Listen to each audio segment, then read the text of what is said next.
Hello everyone, welcome back to my channel. I am Purnima Singh. आप सभी का स्वागत करती हूँ कॉमर्स एट ईज क्लासेस में। कैसे हैं आप सभी? आई होप आप सभी अच्छे होंगे। एज यू नो फ्रेंड्स, हमारी एमसीक्यू सीरीज चल रही थी इंडियन इकोनॉमी की और उसका आज लास्ट लेक्चर है। उसके बाद हम स्टार्ट करेंगे हमारे मोस्ट इम्पॉर्टेंट क्वेश्चंस जो कि एग्जाम में पूछे जाने वाले हैं। फाइनली आप सभी के बोर्ड्स के एग्जाम स्टार्ट हो चुके हैं। अब वक्त आ गया है कि हम वही क्वेश्चंस अपने करें जो कि एग्जाम्स में पूछे जाने वाले हैं। तो उसके लिए मैं आपके लिए ऐसी सीरीज लेकर आऊंगी जिसमें आप बस 15 मिनट 20 मिनट अपने इन्वेस्ट करें और उसमें आपका डेली चैप्टर वाइज कुछ क्वेश्चंस जो हैं आपके वो होते जाएं और उसमें हम सारे इंपॉर्टेंट क्वेश्चंस कवर करेंगे। तो वो सारी वीडियोस आपके लिए बहुत ज़्यादा हेल्पफुल होने वाली हैं। तो हर वीडियो को आपको अच्छे से देखना है क्योंकि इकोनॉमिक्स की मोस्ट इम्पॉर्टेंट जो क्वेश्चंस हैं उसमें से ही आपके इजीली 80 मार्क्स स्कोर हो जाएंगे। चैनल को सब्सक्राइब कर लीजिए ताकि जितने भी नोटिफिकेशन है इंपॉर्टेंट इकोनॉमिक्स और इंडियन इकोनॉमिक्स के क्वेश्चंस के वो सारे आपको इजीली मिल जाएं थ्रू नोटिफिकेशन। ओके, बिना देर करे चलते हैं हमारे आज के फर्स्ट एमसीक्यू की तरफ इंडियन इकोनॉमिक्स के। आज का हमारा फर्स्ट क्वेश्चन है, Suez canal was open for transport इन। तो सुएज कैनाल के बारे में आप सभी ने पढ़ा होगा, सबको ये भी पता होगा कि कब ओपन हुई थी। तो देखिए option 1850, 1853, 1869, 1901। Which one is correct? Video pause कीजिए देन आंसर दीजिए। हम चलते हैं करेक्ट आंसर की तरफ। विद एक्सप्लेनेशन उसको समझेंगे कि सुएज कैनाल बेसिकली है क्यों और इसे क्यों बनाया गया। ठीक है, ऑप्शन सी इज करेक्ट। 1869 1869 में सुएज कैनाल को ओपन किया गया था। ओके, थ्रू दिस डायग्राम आप इजीली समझ पा रहे होंगे किस लिए बनाई गई थी, ताकि इजीली ट्रेड हो सके। ठीक है, ग्लोबल ट्रेड के लिए सुएज कैनाल बनाई गई थी। अब याद रखने वाली बात यह है, जो हमारा सुएज कैनाल है वो एक आर्टिफिशियल वाटरवे है जो कि कहाँ पर है? इजिप्ट में। ओके, और ये सुएज कैनाल जो हमारा मेडिटेरियन सी और रेड सी इन दोनों को एक दूसरे से जोड़ती है। ठीक है, देखिए ये वाला सी और रेड सी जो है उन दोनों के बीच में सुएज कैनाल बनाई गई ताकि इन दोनों सीज को जोड़ा जा सके, यानी यहाँ से यहाँ तक के बीच में ट्रेड किया जा सके। समझ रहे हो? तो इस कैनाल के थ्रू क्या हुआ था, जो डिस्टेंस था यूरोप और एशिया के बीच में वाटर के थ्रू जो जाते थे वो काफी डिस्टेंस जो था कम हो गया था। तो इस वजह से जो लंबा सफर तय करना पड़ता था वो एक छोटा सफर बन गया। क्लियर? और ये कैनाल बनने स्टार्ट हुई थी हमारी 1859 में और बनी कब थी? 1869 में। ठीक है, याद रहेगा। इसके बाद धीरे धीरे इसको मॉडर्नाइज किया गया, इसमें जो भी इम्प्रूवमेंट थे वो सब किए गए और इस कैनाल के थ्रू ट्रेड जो था वो इजी हो गया। क्लियर? आई होप आपको सुएज कैनाल से रिलेटेड सारी इंफॉर्मेशन इस सिंगल क्वेश्चन में मिल गई होगी। कब बनी और कहाँ से बनी, ठीक है, और कौन से दो सीज के बीच में बनी। आई होप आपके यहाँ पर सारे डाउट्स क्लियर हो गए होंगे इस क्वेश्चन से रिलेटेड। नेक्स्ट क्वेश्चन पर चलते हैं। सेकंड क्वेश्चन आपका रैंक बेस्ड क्वेश्चन है।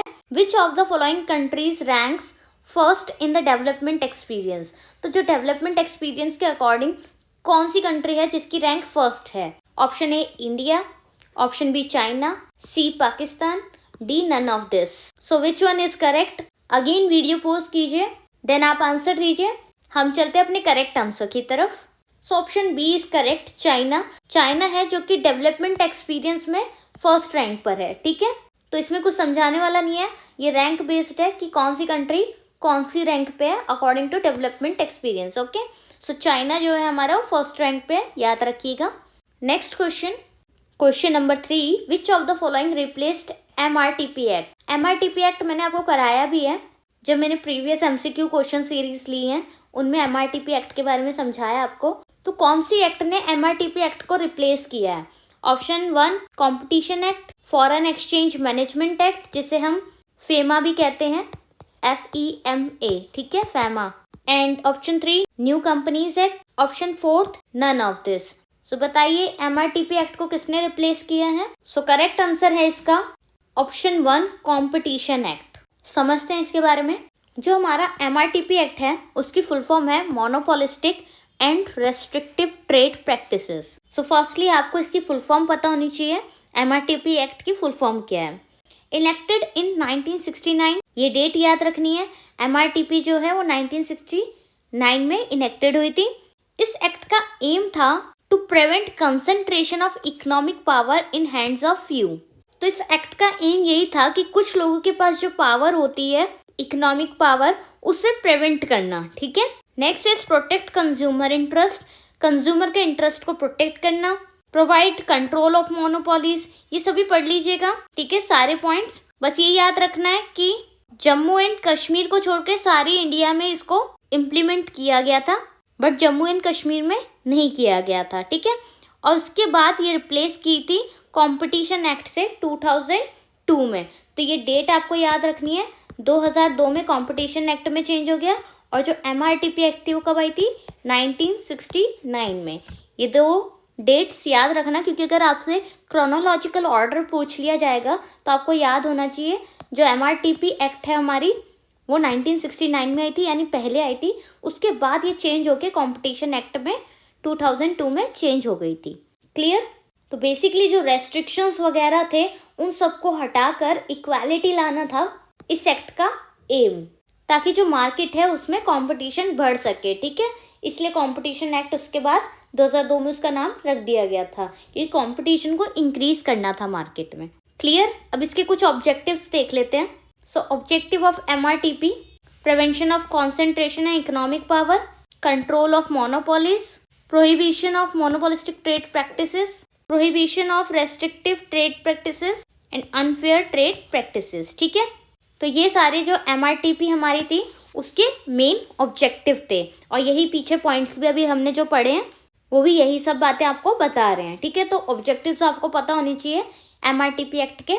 अगर आपसे क्वेश्चन पूछ लिया जाए MRTP एक्ट का, तो यही सारे ऑब्जेक्टिव आपको वहाँ पर क्लियर करने पड़ेंगे। और डेट याद रखनी है 1969।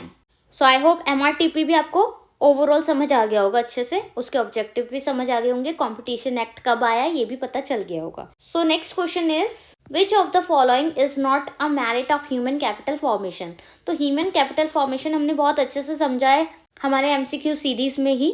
तो अब आपसे उसका मेरिट पूछ रहे हैं कि कौन सा इनमें से मेरिट नहीं है। तो इस चीज का ध्यान रखिएगा, क्वेश्चन में एक नॉट लगने से ही क्वेश्चन बिल्कुल चेंज हो जाता है। तो इसलिए क्वेश्चन को ध्यान से पढ़ें और देन सारे ऑप्शन को अच्छे से पढ़ के फिर अपना आंसर दीजिए। ठीक है, और मेरी सलाह आपको यही है कि आप एलिमिनेशन मेथड यूज कीजिए, उससे आपका आंसर इजीली निकल जाएगा। ठीक है, सो अभी आपसे पूछ रहे हैं not a merit of human capital formation. तो जो जो हमारे मेरिट हैं ह्यूमन कैपिटल फॉर्मेशन को, उनको एलिमिनेट कर देंगे तो आपका नॉट वाला अलग से निकल जाएगा। सो देखिए, option A improve technical knowledge, B enlarges the size of business, option C increases cost of production, option D changes social outlooks. So सभी ऑप्शन में से कौन सा एक ऑप्शन है जो आपको करेक्ट लग रहा है, जो कि मेरिट नहीं है ह्यूमन कैपिटल फॉर्मेशन का? वीडियो पोस्ट कीजिए और ध्यान से आंसर दीजिए। हम चलते हैं करेक्ट आंसर पर। So correct answer is increase cost of production. तो देखिए, अगर कॉस्ट ऑफ प्रोडक्शन ज़्यादा होगी तो लोगों की डिमांड जो होगी वो अपने आप ही कम हो जाएगी, क्योंकि प्रोडक्शन का कॉस्ट ज़्यादा होगा तो प्राइस भी ज़्यादा होंगे, तो इस वजह से जो डिमांड होगी वो कम हो जाएगी। तो ये एक मेरिट नहीं है ह्यूमन कैपिटल फॉर्मेशन का। टेक्निकल नॉलेज होती है तो उससे ह्यूमन कैपिटल फॉर्मेशन होगी। ठीक है, तो इसी तरीके से आपको एलिमिनेशन मेथड के थ्रू क्वेश्चन का आंसर देना है। ये कुछ इंपॉर्टेंस है ह्यूमन कैपिटल फॉर्मेशन की, और ये प्रॉब्लम्स हैं ह्यूमन कैपिटल फॉर्मेशन की। एक बार इसे देख लीजिएगा। और जो इन्वेंशन, इनोवेशन है, ये सारे हमारे ह्यूमन कैपिटल फॉर्मेशन का एक इम्पॉर्टेंस होता है। जितना इनोवेशन होगा टेक्नोलॉजी का या किसी भी चीज़ से रिलेटेड इनोवेशन होगा, टेक्नोलॉजी में इम्प्रूवमेंट आएगा, तो वो हमारे इकोनॉमी के लिए पॉजिटिव साइन है। ठीक है, तो उसके थ्रू हम कैपिटल फॉर्म कर सकते हैं। और ये ब्रेन ड्रेन मैंने आपको पिछली MCQ सीरीज में करवा रखा है, तो जिन बच्चों ने MCQ सीरीज मेरी सारी देखी हैं उनको अच्छे से पता होगा ब्रेन ड्रेन क्या है। और भी कुछ टर्म्स हैं जो कि इंपॉर्टेंट है एग्जाम पॉइंट ऑफ व्यू से, वो सारा मैंने करा रखा है आपको। बाकी मैं आपको लिंक दे दूंगी ताकि आपके सभी क्वेरीज सॉल्व हो जाएं। ठीक है, तो डिस्क्रिप्शन में लिंक होगा, आप देख लीजिएगा, ये सब आप कवर कर लीजिएगा। नेक्स्ट क्वेश्चन पर चलते हैं। What is the distribution of the workforce in rural and urban areas. तो वर्कफोर्स बतानी है आपको रूरल और अर्बन एरियाज की। 75:25, 60:40, 50:50, 40:60। तो देखिए किस तरीके से रूरल और अर्बन एरियाज में डिस्ट्रीब्यूशन होता है वर्कफोर्स का। सो इसका करेक्ट आंसर है ऑप्शन नंबर ए। 75% जो है वो हमारा रूरल का है और 25 हमारा अर्बन एरियाज का डिस्ट्रीब्यूशन है। क्लियर? सो इसमें कुछ नहीं करना, आपको डिस्ट्रीब्यूशन वर्कफोर्स का याद रखना है कि 75 रूरल और 25 हमारा अर्बन एरियाज का वर्कफोर्स का। ठीक है, याद रखिएगा वर्कफोर्स की बात हो रही है यहाँ पर। सो नेक्स्ट क्वेश्चन हमारा मैचिंग रिलेटेड है और इस तरीके के क्वेश्चन आपसे पूछे जाएंगे, तो बिल्कुल भी नर्वस होने की ज़रूरत नहीं, क्योंकि हमने ये सारे कवर किए हैं। चाहे असर्शन रीजन से रिलेटेड क्वेश्चन हो, स्टेटमेंट बेस्ड क्वेश्चन हो, मैचिंग रिलेटेड क्वेश्चन हो या क्रोनोलॉजिकल ऑर्डर के क्वेश्चन हो, सब हमने कवर कर लिया है। तो मेरे जितने भी स्टूडेंट्स हैं वो बिना किसी टेंशन के एग्जाम में बैठेंगे और एग्जाम को अच्छे से करके आएंगे और 80 स्कोर लेकर आएंगे डेफिनेटली। ओके, तो बीच में मैं भी आपकी क्लास नहीं ले पाई थी क्योंकि मेरा खुद का इकोनॉमिक्स का PhD के एग्जाम चल रहे थे। सो आफ्टर एग्जाम फिर से मैं आपकी क्लासेस लेना स्टार्ट कर दिया है और कंटिन्यूस आपकी क्लास होगी, तो सभी क्लासेस को आप अच्छे से लीजिएगा। सो आई विश मेरा भी PhD का रिजल्ट पॉजिटिव आए और आप सभी का भी बोर्ड का रिजल्ट बहुत ही अच्छा आए। देन हम सेलिब्रेट करेंगे हमारे अच्छे रिजल्ट को। So hope for the best. Okay, so देखिए क्वेश्चन मैचिंग का देखते हैं जल्दी से। So first is preventive medicine, curative medicine, social medicine. तो इस टाइप के भी क्वेश्चन पूछ लिए जाते हैं आपसे जो कि आउट ऑफ सिलेबस हो थोड़ा, बट बेसिक नॉलेज वाला हो। तो कोई बड़ी बात नहीं है, अगर ऐसे क्वेश्चन आए तो घबराएं नहीं, अच्छे से उसको पढ़िए, आपको आंसर उसका मिल जाएगा। सो देखिए प्रिवेंटिव मेडिसिन में आपका क्या आएगा, medical intervention during illness, vaccination, the spread of health literacy. तो बीमारी के वक्त, इलनेस के टाइम मेडिकल इंटरवेंशन होता है, वो किस में आएगा, वैक्सीनेशन जो इंजेक्शन वगैरह होते हैं वो किस में आएगा, स्प्रेड ऑफ हेल्थ लिटरेसी। सो देखिए और कौन सा किससे मैच होगा, ध्यान से देखकर आंसर दीजिए, वीडियो पोस्ट कीजिए, देन हम करेक्ट आंसर पर चलते हैं। सो करेक्ट आंसर हमारा ऑप्शन ए है, यानी ऊपर ही बैठा हुआ है सबसे। तो अगर आप ध्यान से देखें तो हमारा एक ही ऑप्शन से आंसर आ रहा है। जो हमारा क्यूरेटिव मेडिसिन है वो रिलेटेड है मेडिकल इंटरवेंशन ड्यूरिंग इलनेस से। दोनों कॉम्बिनेशन को आपको मैच करना है। ठीक है, तो देखिए सेकंड का ए बस एक ऑप्शन में है, उसी के साथ आपका सारे ऑप्शन कट हो जाएंगे और आपका ऑप्शन ए करेक्ट हो जाएगा। तो इसे बोलते हैं हम एलिमिनेशन मेथड, जिसमें किसी एक से ही हमारा सही आंसर आ जाए और बाकी को हम कट कर दें। ठीक है, सो क्यूरेटिव मेडिसिन हमारा मेडिकल इंटरवेंशन से रिलेटेड, फर्स्ट है हमारा प्रिवेंटिव मेडिसिन, वो रिलेटेड है हमारा वैक्सीनेशन से, and social medicine spread of health literacy, क्योंकि समाज की बात हो गई, सोशल मेडिसिन की बात हो गई, तो वो हेल्थ लिटरेसी से रिलेटेड स्प्रेड के बारे में बात कर रहे हैं। ठीक है, क्लियर? और प्रिवेंट की बात कर रहे हैं तो वैक्सीनेशन, और क्योर की बात कर रहे हैं तो medical intervention during illness. So option A is correct. I hope आपको क्लियर हो गया होगा अच्छे से। बेसिक क्वेश्चन है तो ज़्यादा जोर मत दीजिएगा अपने ऊपर। ठीक है, नेक्स्ट चलते हैं।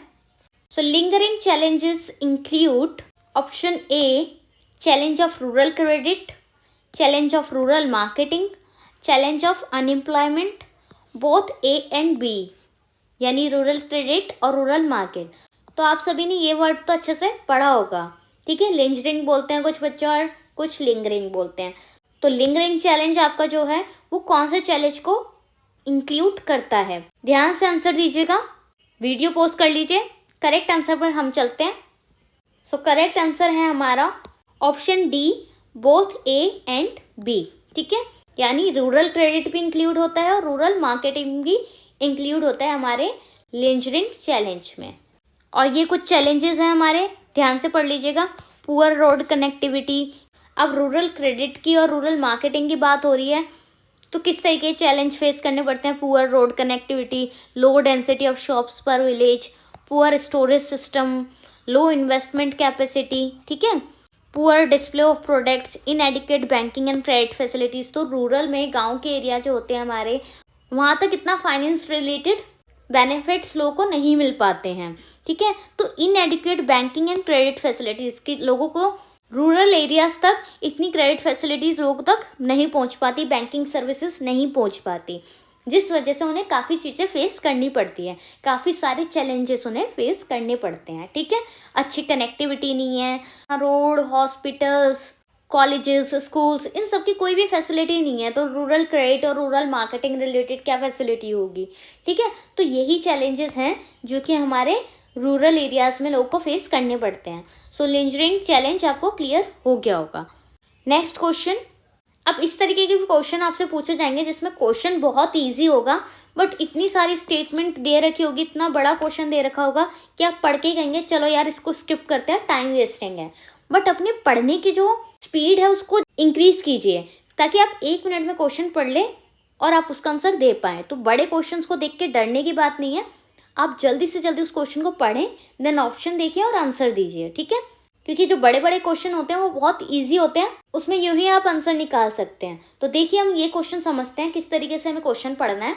So question number 8, which among the following is a process that involve the assembling, storage, processing, transportation, packaging, grading and distribution of different agricultural commodities across the country. तो कौन सी प्रोसेस है जो कि इन्वॉल्व करती है इन सारी प्रोसेस को agriculture commodities की पूरी कंट्री में, ठीक है।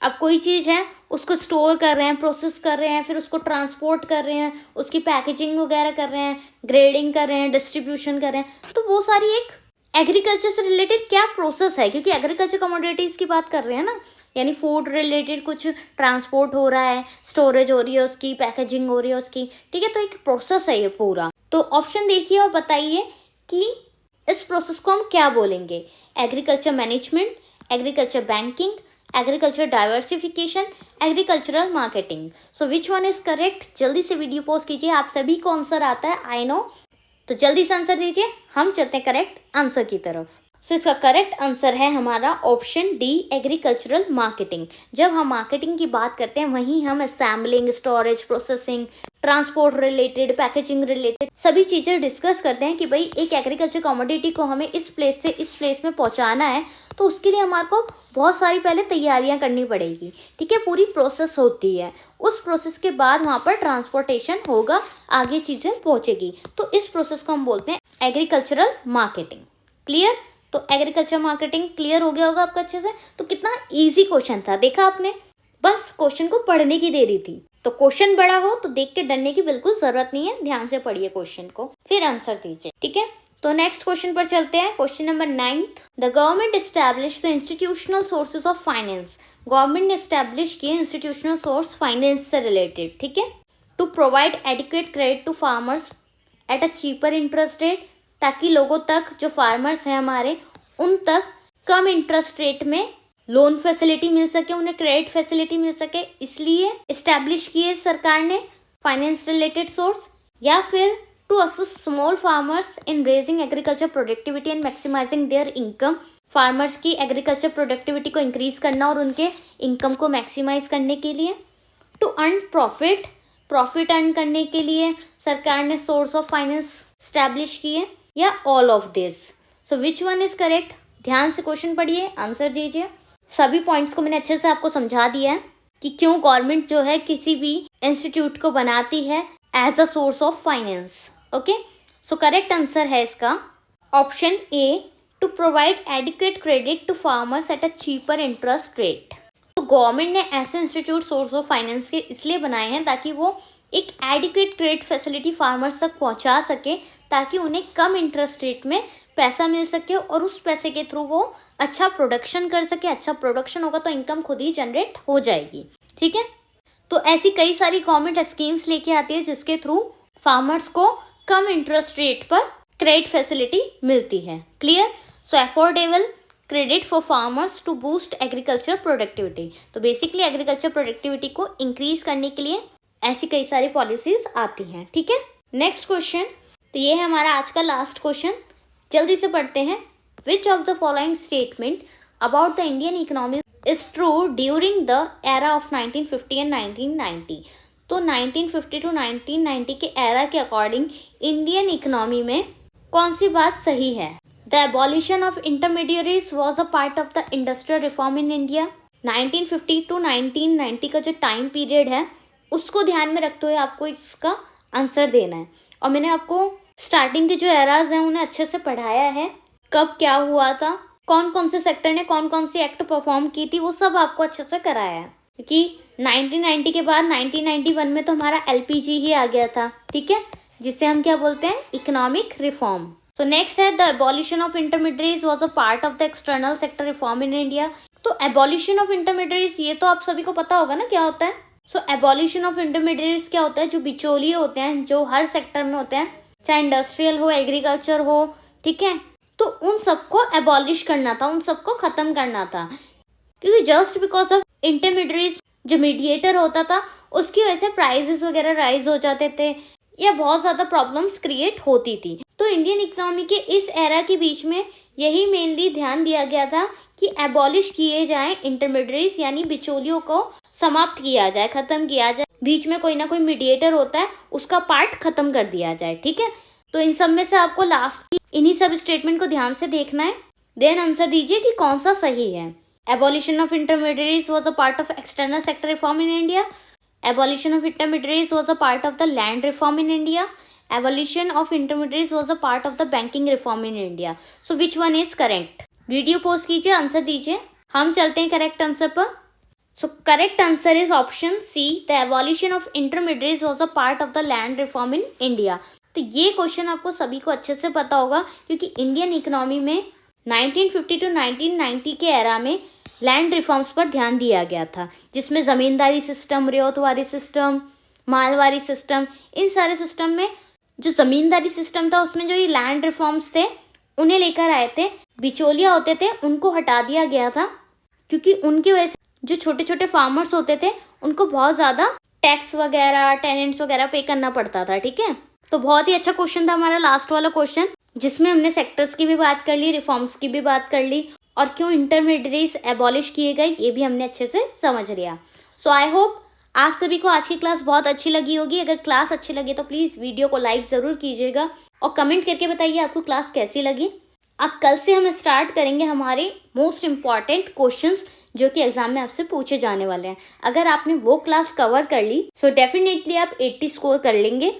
सो चैनल के साथ बने रहिए, और अगर चैनल पर नए हैं तो प्लीज़ चैनल को सब्सक्राइब कर लीजिए, ताकि जितनी भी आने वाली वीडियोज़ हैं वो आप सभी को मिलती रहें। So thank you so much for watching this video. Bye bye, take care and all the best for your exams.